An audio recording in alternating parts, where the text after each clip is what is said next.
गुरु वशिष्ठ जी महाराज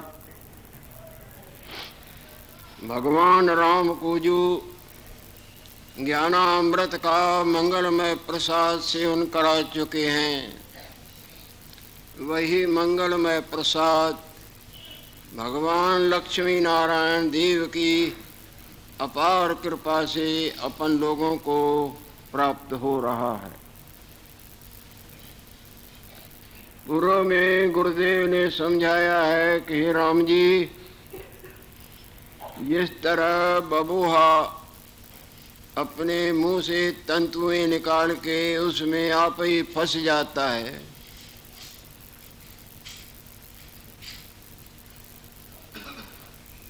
इसी तरह ये जी वासना को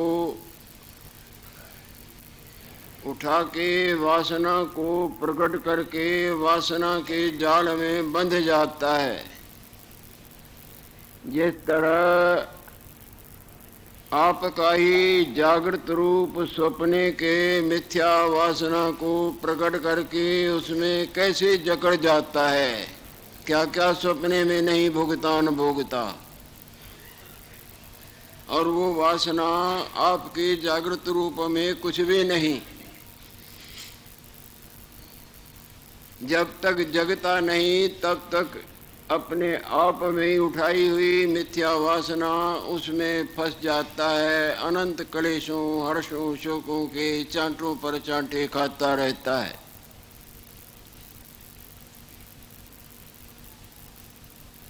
इसी तरह जीव की ये दशा हो रही है। स्वप्ने वाली वासना अपने आप में है भी नहीं।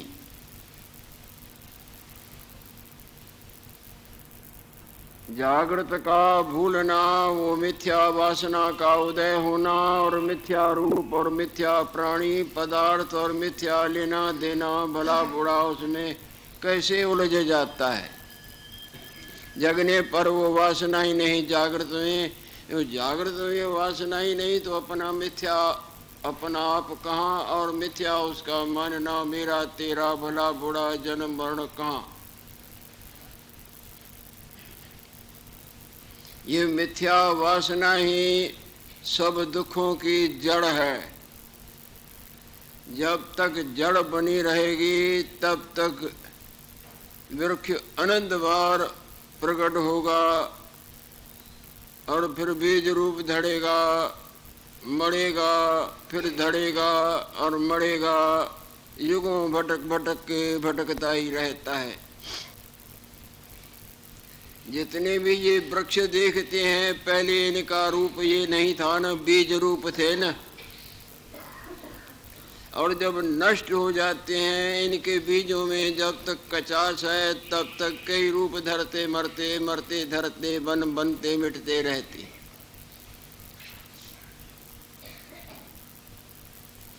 जब तक ये पानी अपने साथ हवा को अपनाता है,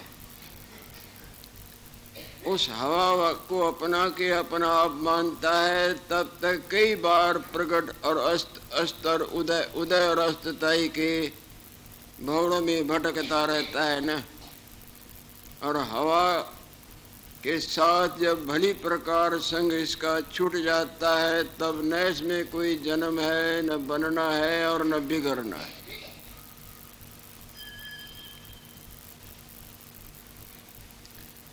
मिथ्या सत्य नहीं हो सकती, और सत्य का असद भाव नहीं होता।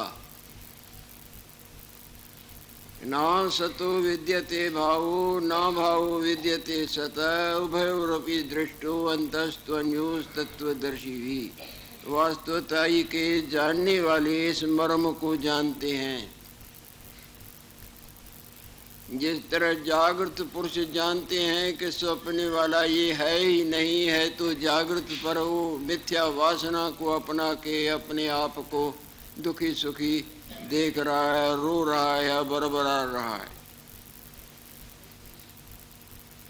स्वप्ने वाले नहीं जानते, जागृत जानते हैं।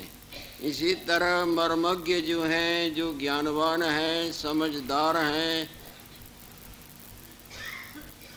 वो जानते हैं कि असत कभी सत्य नहीं हो सकता और सत्य का असत भाव नहीं होता।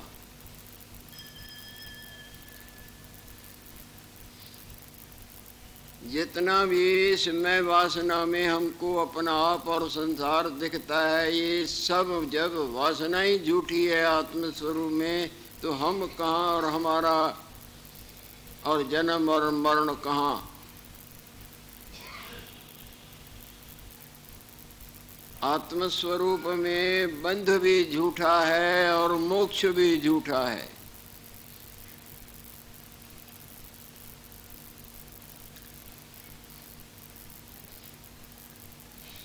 आत्मा तो नित्य मुक्त है। सिनेमा का के पर्दे पर न रावण है न राम जी है, न कुकर्मी है न सुकर्मी है। पर्दा तो सदा उस माया से न्यारा है। आपका जागृत स्वप्ने के संसार से सदा न्यारा है न, चाहे आपको स्वप्ने में गलत रूप और गलत बातें दुख सुख की दिखती हैं। आत्म भगवान सदा अद्वितीय और निर्विकार है। मिथ्या वासना को अपना के ये अनंत कलेशों और जन्म मरण का पात्र बनता भटकता है। जिस तरह अपने मुंह से निकाली हुई वो लेल, वो जो दीवारों के बीच में कोई कभी कभी देखा होगा, जाले में जीव लंबी लंबी टांगों वाला फंसा रहता है, अपने आप से ही निकाली और आप ही फंसता है। सपने में अपने आप ही वासना उठाई और आप ही उसमें फंसता है। हर्ष भी देखता है, शोक भी देखता है, अपने को भी दूसरे को भी। पर जब उस वासना का त्याग कर देता है, जब दब जाती है गाढ़ निद्रा में, तब भी नहीं देखता, और जब उदय होती है और जब नष्ट हो जाती है तो केवल आप ही। इस मिथ्या वासना का उन्मूलन करना ही पुरुषार्थ है, परंतु इस मर्म को सब नहीं समझते। चाहे सपने में हजारों लाखों प्राणी अपने पराये हों, वो नहीं जानते, पर जो जागृत में थोड़े भी हों वो जानते हैं।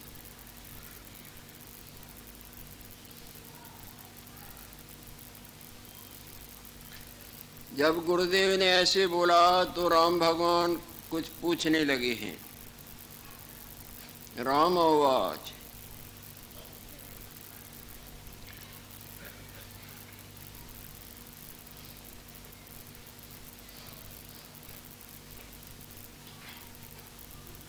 गुरुदेव जो मूर्खता करके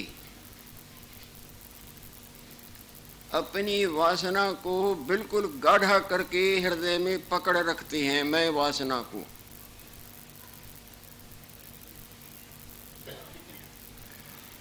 और आगे चल के वो पर्वत रूप या वृक्ष रूप या कोई जड़ रूप ले लेते हैं।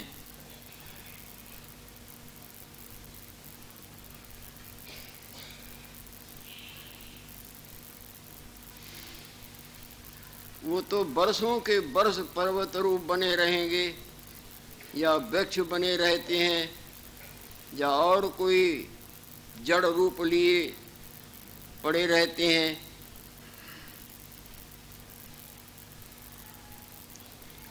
उनकी वासना कैसी है? जड़ अवस्था में पड़े हैं, जैसे कोई मूर्छा अवस्था में पड़ा हो। दिखने में तो नहीं आता पर अंदर तो वासना है ना। पर्वत हैं, इनकी वासना बिल्कुल दब गई है, घन रूप से स्थित है।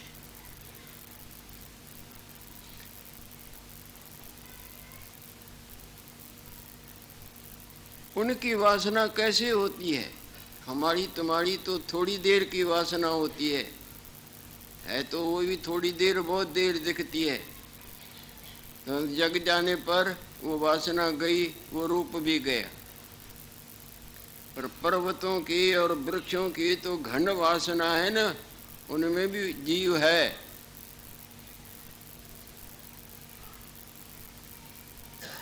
उनकी कैसी दशा होती है? कल सुनाया, जैसे शाप करके उसकी जीवत्व की वासना वो पत्थर रूप में बदल जाती है।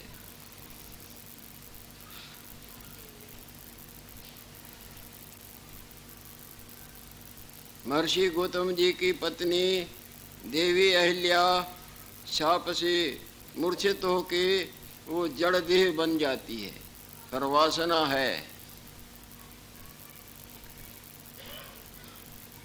वो कालांतर में उसकी वासना जागृत होगी जब उनके जड़त्व का शाप का मोचन होगा। इसी तरह ये जितने पर्वत इत्यादि देखते हैं, जड़ पदार्थ, इनके अंदर भी वासना है। उनके लिए पूछते हैं कि इनकी क्या दशा है। भगवान वशिष्ठ जी महाराज राम भगवान के प्रश्न के उत्तर में प्रकाश डाल रहे हैं।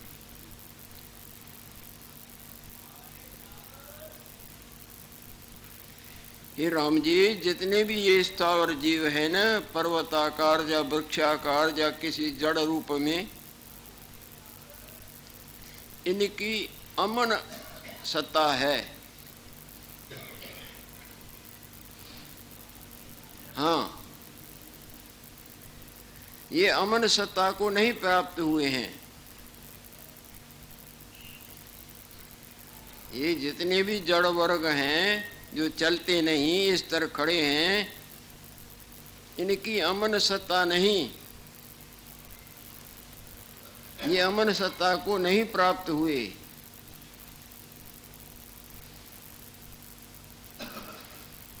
और फकत मन अवस्था में भी नहीं ये खड़े हैं। वासना और मन दोनों के मध्य में इनका जीवन कट रहा है। जिस तरह गाढ़ निद्रा वाला चैतन्य भी नहीं और वासना दबी हुई है, मन भी नहीं चलता पर वासना तो है ना।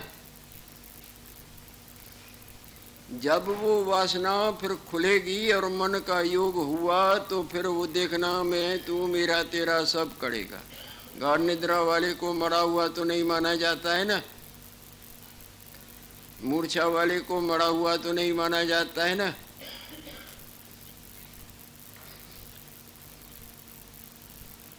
जो स्थावर जीव हैं सो अमन सत्ता को नहीं प्राप्त हुए और केवल मन अवस्था के भी नहीं स्थित हैं, मध्य में स्थित हैं। उनकी जो पुण्यष्टका, उनका जो सूक्ष्म शरीर है वो गाढ़ निद्रा में जैसे प्राणी होते हैं उसी तरह स्थित है।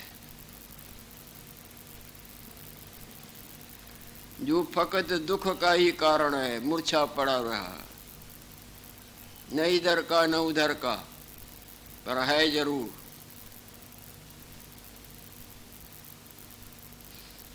उनका मन बना हुआ है, जिंदा है, पर दबा हुआ है, दबी हुई चीज निकलती है।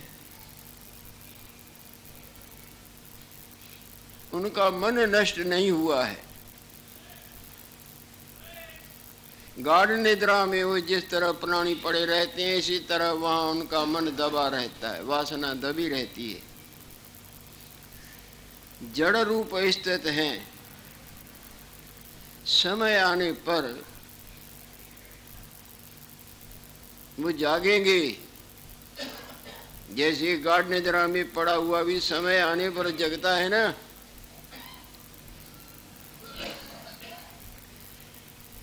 उनकी अवस्था मूक जड़ होकर स्थित है कि वे सत्ता मात्र। जिस तरह दाने में जो कचास है, अंदर वृक्ष भरा हुआ है ना, फल लगा नहीं है, और समय आने पर लगेगा तो वो रूप धरेगा। बीजों में जो कचास है वो विस्तार को नहीं प्राप्त हुआ है, केवल वो ये जड़ की तरह दिखता है, पर समय आने पर वो बीज बड़ा विस्तार का रूप लेता है ना। आप गाढ़ निद्रा में जाते हैं तो कुछ बोलते या सोचते मानते जानते हैं क्या? पर समय आने पर जैसे ही वो वासना जड़ अवस्था की छुटकारा हो जाएगा, जगेंगे तो फिर मैं हूँ और मेरा है ये दिखने बोलने सब चेष्टाएं चलती है ना। उनकी जो अवस्था है ना जड़ों की, जो जड़ की तरह पत्थर या ये वृक्ष पर्वत इत्यादि, उनकी वासना दबी हुई है, वो जड़ के तरह पड़े हैं। समय आने पर जैसे ही उनकी वासना खुलेगी तो उनको अपना आप और संसार और तरह तरह की मैं मेरा दिखेगी। सो काल कर जगाएंगे। अब उनकी सत्ता मूक जड़ होकर स्थित है, सत्ता मात्र है सही, पर नष्ट नहीं हुई है, नष्ट की तरह न की तरह दिखती है। जब ऐसे गुरुदेव ने बोला तो राम भगवान सवाल पूछ रहे हैं, रामोवार, हे देव देवता विखे श्रेष्ठ, आप तो देवी और देवताओं से भी उत्तम हैं, सबको प्रकाश देने वाले हैं। हे देव देवता विखे श्रेष्ठ, जब उनकी सत्ता सब कल्पनाओं से रहित जड़ की तरह पड़ी है, अद्वैत रूप होकर स्थावर विखी स्थित है, तब तो मुक्ति अवस्था उनके बिल्कुल पास हुई। वो तो मुक्ति अवस्था के पास आ गए जहाँ उनकी वासना दबी हुई है,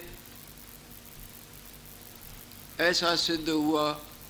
मुक्ति जहाँ वासना नष्ट हो जाए, यहाँ तो दबी हुई है ना। गुरुदेव जवाब देंगे। वशिष्ठ बात, हे राम जी, मुक्ति कैसे होती है, इस पर प्रकाश डालते हैं। छुटकारा वास्तव में कैसे होता है? बीज में कचास बना रहे तो उसका छुटकारा हुआ क्या? बीज का कचास भट्ठी से घूम के खत्म हो जाए तब छुटकारा होगा ना। दिखने में तो बीज ही आता है, कुछ भी नहीं, मानो मुक्त हो गया जन्मने मरने से, परंतु वो छुटकारा नहीं। उस समय आने पर वो कचास फिर रूप धरेगा और अनंत रूप धरेगा और मरेगा, मरेगा और धरेगा। उस बीज का कचास जब खत्म हो जाए तो मुक्त हो गया। कचास पड़ा हुआ है, वो जन्म मरण के से मानो मुक्त होने के पास में ही है, उसमें कोई हलचल नहीं। पर नहीं, उनका मन समय पाकर जगेगा, जगने पर विस्तार को प्राप्त होगा और फिर संसार में चक्कर काटेगा। जैसे पर्वत अचल पड़े हैं, उनमें जो मैं पानी है नहीं, वो दबी हुई पड़ी है, वो मानो मुक्त हो गई नहीं। उनमें जो जीव है अभी मुक्त नहीं हुआ है। ये बहुत गंभीर बातें हैं।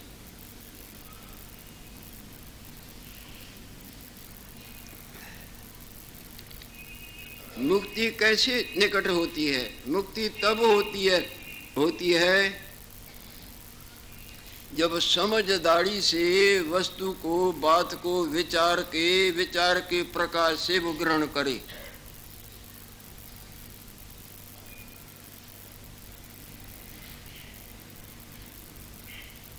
तब इसको सही सही बात समझ में आती है।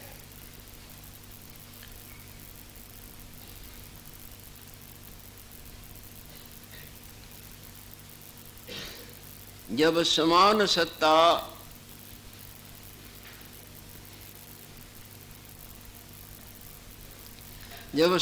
सत्ता का बोध होवे, जब जागृत को प्राप्त होता है तो एक स्वप्न ही स्वप्न देखता है ना। स्वप्न में वो वासना मैं वाली वासना आनंद दिखाती थी। गाढ़ निद्रा में वो मैं वासना दबी हुई थी, उसके लिए तो दूसरा था ही नहीं, पर तो भी वो बंधन में है। जगने पर जागृतता इस समझदारी से देखता है कि ये वासना सब झूठी थी, मेरे में ये कुछ भी नहीं। अब उसको सपने का संसार हिला, ये माया संसार हिला नहीं सकता।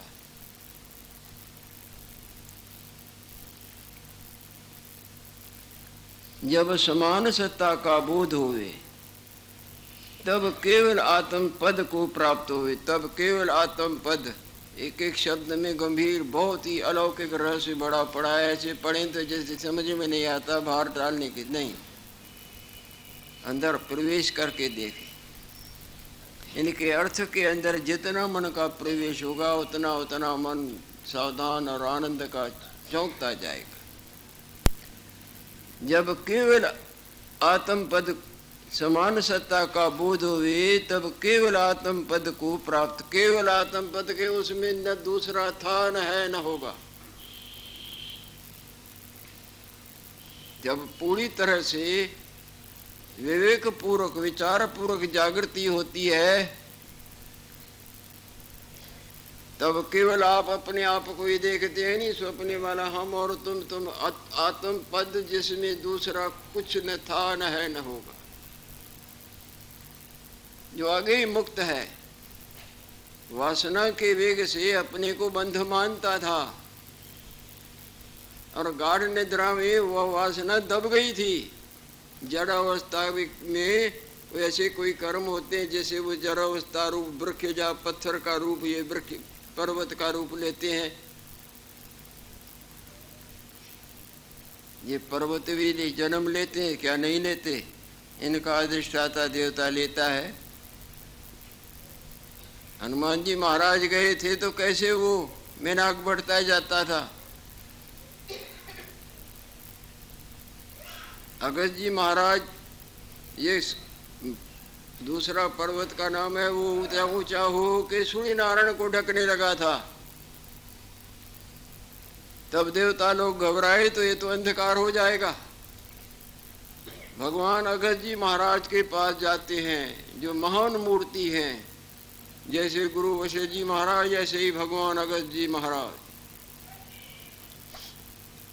उनसे जाके प्रार्थना की, ये तो संसार को ढक देगा तो इधर तो एक प्रलय हो जाएगी। तब उनकी प्रार्थना मान के भगवान अगस्त जी वहाँ जाते हैं। जब भगवान अगस्त जी को देखा तो वो मैंने हाथ जोड़ के खड़ा, गुरुदेव, बोले मेरी दक्षिण दिशा की तरफ तक जाने की इच्छा है, मैं वहाँ भगवान शंकर के दर्शन की इच्छा करता हूँ। जब तक मैं वापस ना आऊं तब तक तुम नीचे न ऊपर न होना। तो पर्वत पर चढ़ के उस तरफ चले गए। अब तक महाराज उधर, और वो पर्वत हिल नहीं सकता है, नहीं तो सूर्य को ढकने की चेष्टा करता था, बढ़ता जाता था। और दुंदुभी के साथ ये पहाड़ लड़ा था क्या? पहाड़ का अधिष्ठाता देवता लड़ा था ना। दुंदुभी गया था ना, रामायण में भी आता है नहीं कि मेरे को युद्ध दो। उनका देवता उनमें विराजमान होता है। ये नदियों में भी देवी हैं, वृक्षों में भी जीव है।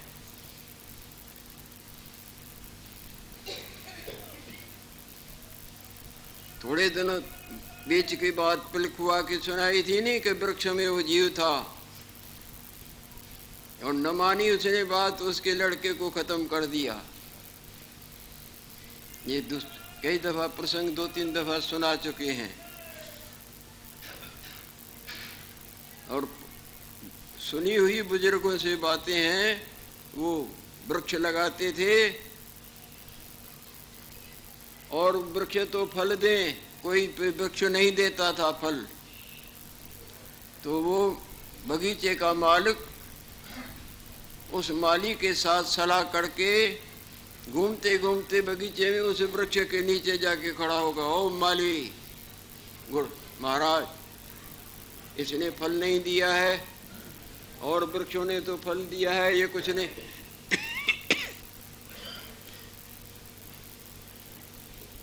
इसके रखने से हमको क्या लाभ है?